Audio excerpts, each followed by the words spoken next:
po ay katang-isip ko lang, pasensya na po kayo. Kaya po humingi po ako ng tawad nga po kay paring Romy at saka kay... Isip na?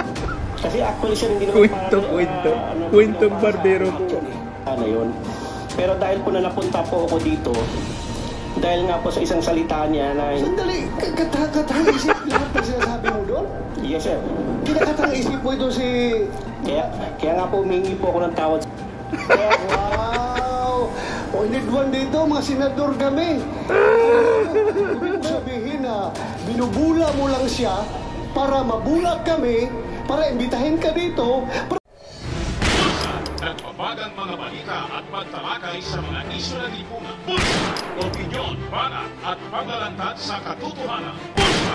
What you see is what you get. You decide. Na makapagsalita ka ng something against kay Morales. No, mali po. Ganon. Yan ang Mali po, hindi po kayo sabi mo eh. Dapat kong bulahin. Umusok si Bato. Kanya, mabubula rin kami kasi may video yun na kusapan ninyo eh. Durog na durog po yung Senate investigation. Kaso mo, yung kaso mo, pasis ko lang yun. Yes, sir. I understand, sir. Pasis lang yun sa aking panerbisyon pagkapulis. I understand. Kaya huwag mo akong bilugin dito, ha? Yes, sir. Kung siga kung maro ka sa labas, kung nabubula mo yung... Lakni. Sir. Ha? Sabat ko, sir. Anong Bisaya mo ka? Taga saan ka? Taga Davao ako, ma'am. Oh, taga Davao din. Ibig sabihin po, maro, taga Davao. Hindi na tao, sir. Ay, Natawa na po si Chis Escudero at yung mga tao doon. Please, continue. Explain your side. Yung nangyayari Pati sa... si Jing. usapan yun. Sige, I will give you the floor. Huwag kang lumingis. Tawanan sila. Naloko si Bato. Yung lahat na sinasabi mo doon, bigyan mo ng context, bigyan mo ng explanation, mo nasabi yung... Durog na durog po si Morales. yung kung totoo po... Mga testimony niya based sa kwentong kutsiro ni Picoy. Sabihin mong totoo, bakit ka tumawag kay... Ni Eric Santiago. At mga sinasabi mong patatahimikin siya, huwag na magsalita. At may binanggit ka ba nung pangalan na Lam? Ano yung Si Lam Liza na Marcos ang ibig Sir, sabihin. actually, sir, narinig ko lang sa YouTube yun, sir. You play, Comsec, you play. Ibig sabihin naman, Hindi, ibig sabihin, sir. baka ibig sabihin, yung committee na ito, gumagawa na naman ng AI-generated video recording, ha? Comsec, play the video. Narinig lang daw niya sa YouTube yung Lam. Si Liza Marcos. Narinig mo lang yan, hindi mo ginamit. During your conversation, hindi mo ginamit yung salitang Lam. Sir, ginamit ko. Ginamit ko nga, sir. Kasi ganito nga, Ano sir. ibig mo sabihin ng Lam? Sir, ganito po yun. Sandali, ano ibig mo sabihin ng Lam? Sinabi mo, binanggit mo. Yes, sir. Naririnig ko po sa YouTube lang yan. Yung Lam, si First Lady, si James. Okay. But before ko mga kababayan bigay sa inyo yung full story ng mga balitang yan, click subscribe muna dito sa ating YouTube channel and hit the notification bell para lagi po kayong updated sa mga kaganapan dito sa ating bansa. Like and share na rin po ninyo ng ating video at huwag na rin po ninyo na skip yung ating mga commercial ads para tuloy-tuloy lang ang pag-unlad ng bagong Pilipinas. Sa mga naganap ng malinis and spacious fitness gym, pumunta na lang po kayo sa aming Colossal Fitness Gym. We also offer Grab car rental with our brand new 2023 model ng Toyota Innova. We also accept booking for those who are planning to travel via PAL, Cebu Pacific and other airline companies, local and international, and Meralco Bills, Aleco Bills, PLDT, etc. Ang Colossal Fitness Gym is located at 3rd floor Security Bank Building, Lanco Business Park, Legazpi City, Albay. For inquiries, look for Gilon Maravillas. Contact number 0966-802-0949. Lagi na pong matao sa amin. Na-set up na rin yung aming mga bagong gym equipments. May treadmill na rin po kami. Ito naman po yung bago naming product na binibenta online. Eye Glow Serum, whitening po siya. Tingnan ninyo yung epekto sa aking anak na architect before and now. Yung mga inquiries po ninyo, dumiretso na lang kayo sa kanyang Facebook account, Riz Maravillas. Ito naman po, Firmax Firming and Lifting Cream, pinapahid po sa mga pulses and affected area. Mainam po siya sa mga pains, mga paninigas na mga kaso-kasuan. Pinapahid-pahid lang po siya sa mga pulses. Ito naman po, Automax Radiant Serum. Sa mukha naman yung application. Anti-aging po siya. You will look 10 years younger than your age. Sa mga cancer patients naman po, baka lang gusto ninyo itong itry. Ning siya red mix fruit drink. Hindi man po siya gamot, food supplement siya. Kaya lang, gawa siya mga kababayan sa goji berry. Yung goji berry may anti-cancer properties. Yung mga inquiries po ninyo, dumiritso na lang kayo sa aming messenger sa Facebook para masagot namin agad. Ayos pa? Ayos na ayos niya, Mr. Maravillas. Kaya nga, bakit mo nasabi yung lam na yun? Para pasakayin nga po sila, sir. Kung gusto niyo pong malaman ng totoo. Pinasakay lang.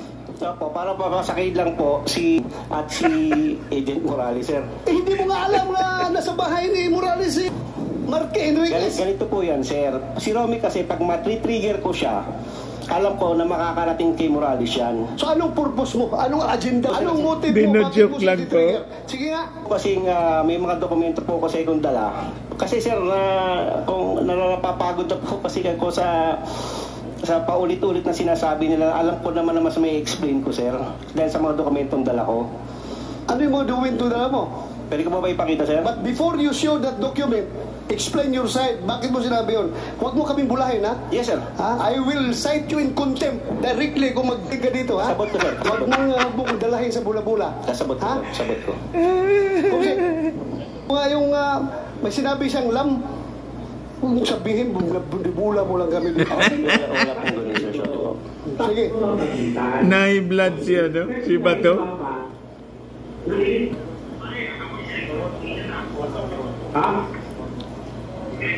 Hindi, pakikinig mo lang yan. Ganito mo yan. Lumutok yan. Okay? Huwag kang makinig. Kaya natin ito kasi. Kaya po. Narinig natin dyan na voice recording at saka yung nilagay ni Morales na yung line-line dyan na nag-interpret kung ano sinasabi. Totoo, the same as you have heard as your conversation with Santiago? Mr. Senator, the video speaks for itself. Ito po si Romy Enriquez. Yung kausap sa telepono, si Picoy. Ito si Morales. Pinapasakay ka lang ni Santiago. Binubula ka lang niya. Nawala. Eric Santiago. Bumalik na. Makuha po siya. Malaro po siya, malalim. Malalim babaw nga eh. Malalim. Ang babaw Si Romy nga Enriquez ito. Pati kami, papasakayin niya. Hindi babaw mo. Ikaw, nalalaliman ka sa ganung style? Well, that is per my assessment. Kasi may mga statements Ginoke lang pala po. Pinasakay lang. Naging testimony na po. Nasangkot si Lam, Lisa Marcos. I've been with him with Napolcom for almost 5 years. Dino-joke lang pala siya, no? Ngayong narinig natin na video recording at saka yung nilagay ni Morales na mga Si Romy Enriquez sa po si Morales. narinig mo yan during your conversation with Santiago. Yes, Mr. Senator. Do you confirm or deny? I don't deny. Para po sa Hindi, yung sinabi niya na binubula ka lang niya. Well, para daw makapasok siya dito sa Senado at makapagbulala siya ng mga record na hawak niya against Morales. Mr. Senator, I can accurately answer what is his intention. That is his intention. Pero with all sincerity, do you think yung usapan niyo, binubula ka lang niya, pinapasakay ka lang niya, taga-DOJ ka eh. Huwag mo sabihin, XPDI agent ka. Huwag mo sabihin, ganun ka Well, Durog na durog po yung investigation Mr. niya. Senator, knowing him, Bato? that is his intention. Pwede kang mabula niya. Well, nirabol po. Sirang-sira po yung Pagkakaibigan. Senate investigation. Pagkakaibigan po, lang masamang tinapay. I cannot judge a person based on his past. Just like Kuya Jonathan Morales. Who am I to judge? Meron din po ako mga imperfections. Okay? Okay, so Yun po yung aking position. Kung binobola niya ako, mali yan. That is not my intention. Even kuya, nagtampo ako sa'yo. Eric Santiago, kung nambubula ka, bakit dinadamay mo pangalan ni Lam? Sir, para po makatotohanan ng istorya. Para makatotohanan. Kasi hindi ko po pwedeng bulahin si Romy kung hindi ako babanggit ng mga keywords na magri-ring sa utak nila, sir. So anong purpose mo bulahin siya? Siya lang, sir. Siya lang. Bakit mo, anong purpose mo bulahin siya? Kasi, para unang ipatawag kita dito. Ultimately, para ipatawag kita dito at may ibang mga records against Morales. Ganon ang intention mo. Actually, sir, hindi naman po against Morales po yung records ko. Kaya nga, para mailabas mo yung record na sabi mo. Yes, sir. Na nagawa ko po ngayon nga na nandito po nga po ako. Ang galing mo. Galing mo. Ako, I find it very strange na gano'n mo, para may patawag ka ng committee na ito, bulahin mo siya. Naloko po si Bato. Wow. Ganun ka-genius pala at dinideny mo lahat ng sinasabi mo sa video na yan. Hindi ko nga, sir, dinideny. Inaamin ko nga po, sir. Dinideny mo nga yung truthfulness. Yes, sir. Yes, sir. Yung veracity, totoo yan. Yes, sir. Pero yung truthfulness ang sinasabi mo, sa video na yan ngayon, dinideny mo. Yes, sabi sir. mo lang, nabubula ka. Yes, wow, sir. kasi may video. Pero No, kung sir. walang video yan, hindi mo i-deny yan. Sir, actually, pwede ko i-deny yun, sir. Umusok siya, no? Pwedeng sabihin ko naman na hindi po ako, pwede ko pong gawin yun. Pero hindi ko nga po ginagawa. Pinaglaruan po yung Senate investigation. Mayroong telephone number sa'yo, kayo nag-usap. Pero, sir, Akala mo ba, pwede ka mag-deny dito? Sir, hindi po. Try mo i-deny at... Yes, sir. I understand, sir. Kasabot ko, sir. Kasabot dito kayo. Natawag kita dito para magsabi ng totoo. Yes, sir. Ha? I understand. Hindi ka pinatawag dito para bulahin kami dito. Yes, sir. Ha? This is a serious matter. Ha? I understand, sir. Huwag kang sasakay-sakay ka lang, gagawa ka ng Ngingiti-ngiti gimmick si para may Chis patawag ka Escudero dito, po. para may pabulalas mo yung gusto mong dokumento palabasin. Wow, how shallow your motive. Yes, sir.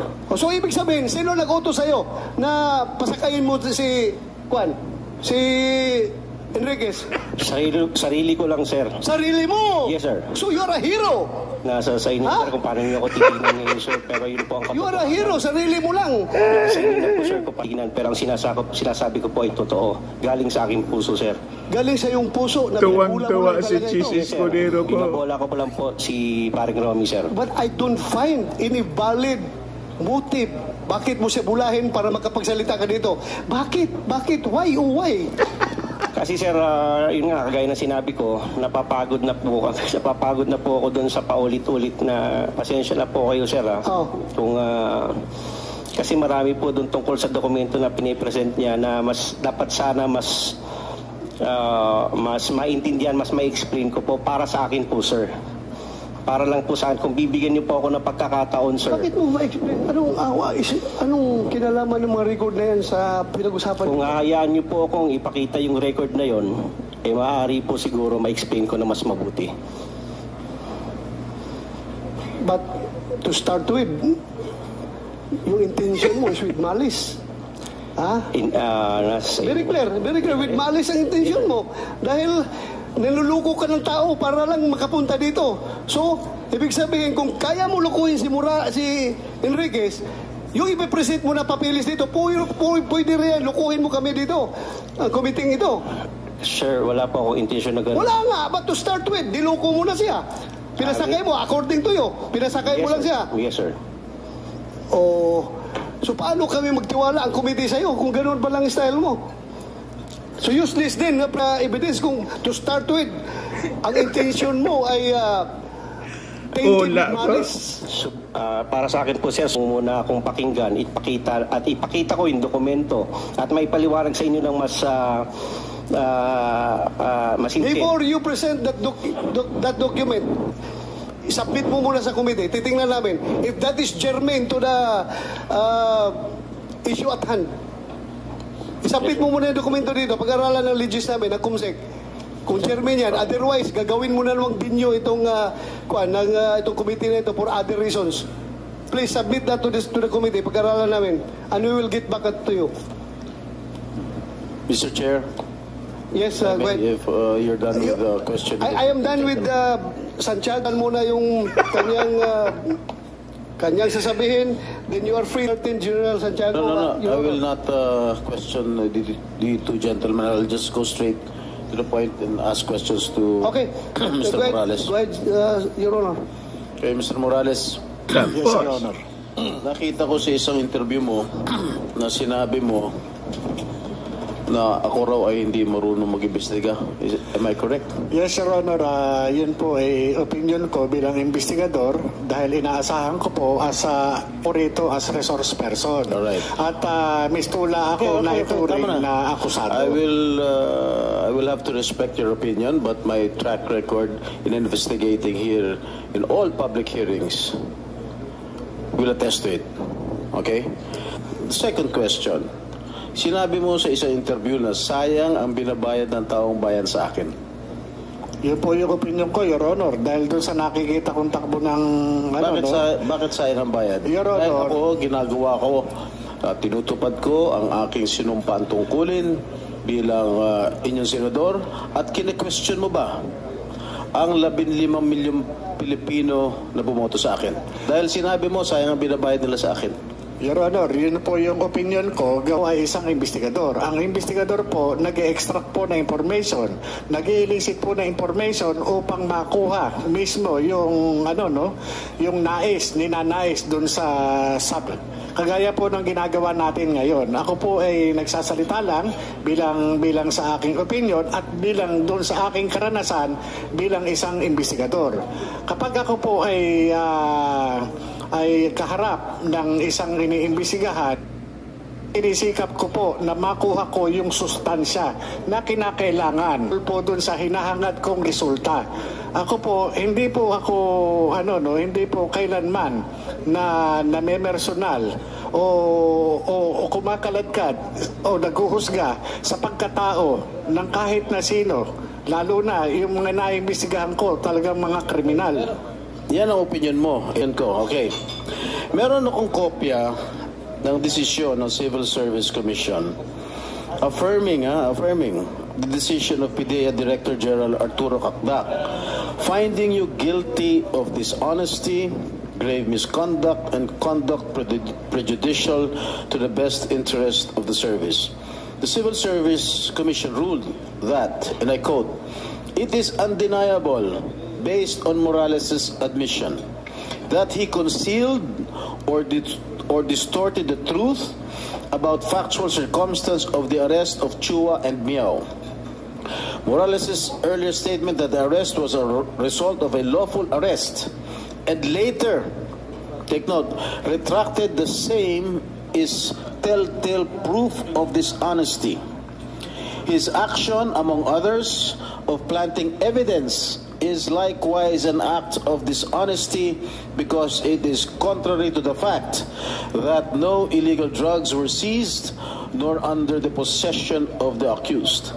Ang desisyon nito ng Civil Service Commission ay kinatigan ng Korte Suprema noong January 20, 2016. Doon po sa kaso na yun, ikaw mismo ang umamin na you have planted evidence. Paano ka namin ngayon paniniwalaan sa mga sinasabi mo? Hindi nakapagtataka, gawa-gawa mo din ang mga alleged leak documents. Ano po masasabi niyo, Mr. Morales? Your Honor, hindi ko po makita yung relevance ng sinasabi niyong desisyon ng Civil Service Commission. Ang pinag-uusapan po natin dito, Your Honor, wait. I am testing your credibility, Mr. Morales. All right? You have string of cases filed against you, and one of these that I am mentioning right now is the decision of the Civil Service Commission, which was affirmed by the Supreme Court. All right? Your Honor, yung pong desisyon ng Civil Service na sinasabi nyo ay walang kaugnayan sa pinag-uusapan natin dito. Ang pinag-uusapan po natin dito ay yung investigation po na ginawa ko noong 2012. Bakit ka lumilihis ako mga tatanong mo? Huwag kang lumihis. No, Your Honor, hindi po ako lumilihis. Sapagkat ang pinag-uusapan po natin... Is it true that you planted evidence?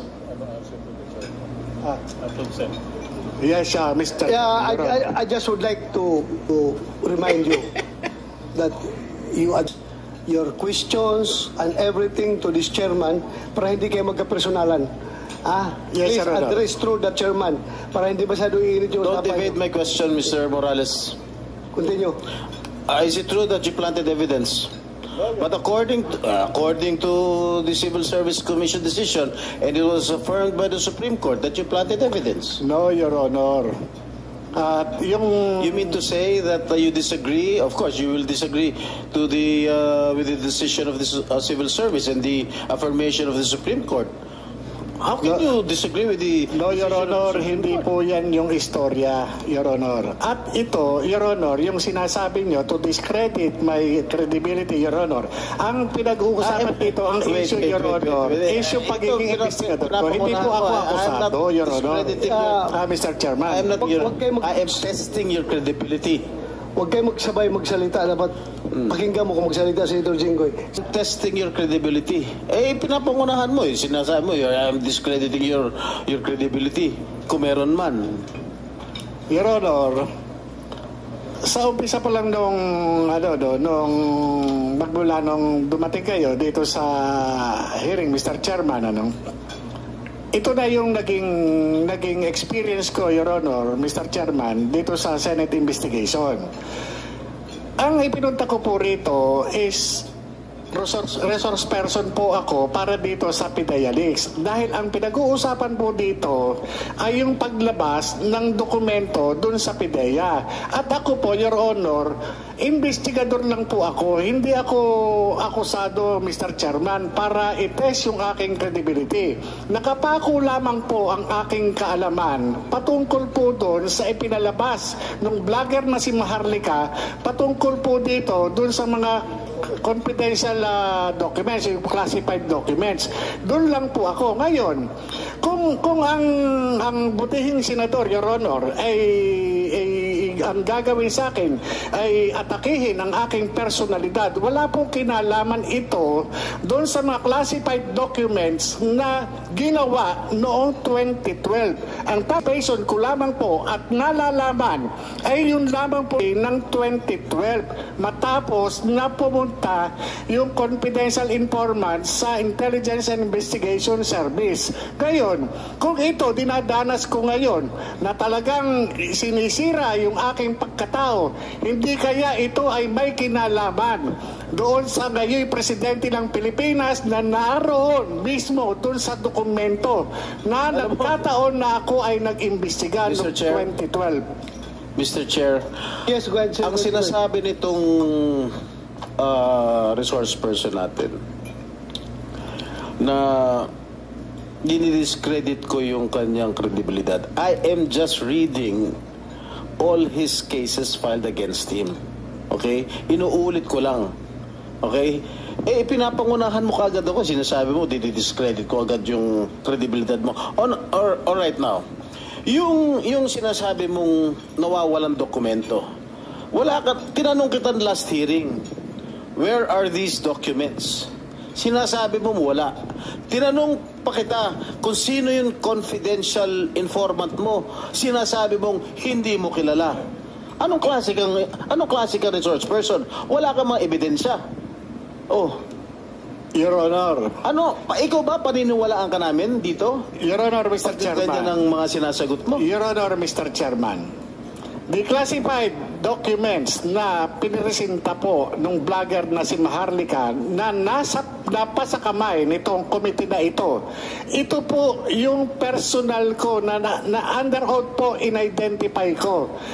Itong mga dokumento na ipinakita noon ni Senator Bato de la Rosa, ito po yung nagtataglay ng aking pangalan at pirma. Doon din po sa dokumento na yon ay in-identify ng PIDEA na sasakyan ng PIDEA. Waring ng PIDEA yung mga nandun at opisyal na sasakyan ng PIDEA yung naandun. Your Honor, yung mismong dokumento nagpapatunay. Yun po ay galing ng PIDEA. Kaya nga po nagulat ako nung lumabas po yun. Tinanong natin ang PIDEA kung galing sa PIDEA. Ano sagot na? Meron ba PIDEA rito? General Lasso. Yes, Mr. Lasso. Tinanong I asked you during the last hearing if there is such an existing document. And what was your answer, Mr. Lasso? Your Honor, there are no such documents in PIDEA. Nagsisinungal. Sino na nagsisinungaling? Di ba ikaw? Hindi po ako sinungaling. Ano ka?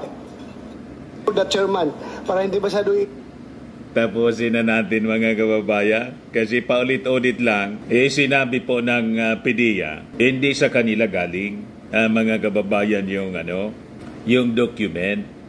Yun ang mismong sinabi po ni Atty. Del Valle sa kanyang presentation po. Nauna na nating linag kahapon po. Anyway, diyan po nagtatapos yung ating, kasi mahaba na. So, makita ninyo na yung mga claims mga kababayan ni Morales, baseless po. Pati yung mga minention niya na mga personalities. Si Romy Enriquez na kaibigan niya, nilaglag siya mismo. Tapos si Eric Santiago alias Picoy, pinasakay lang pala sila.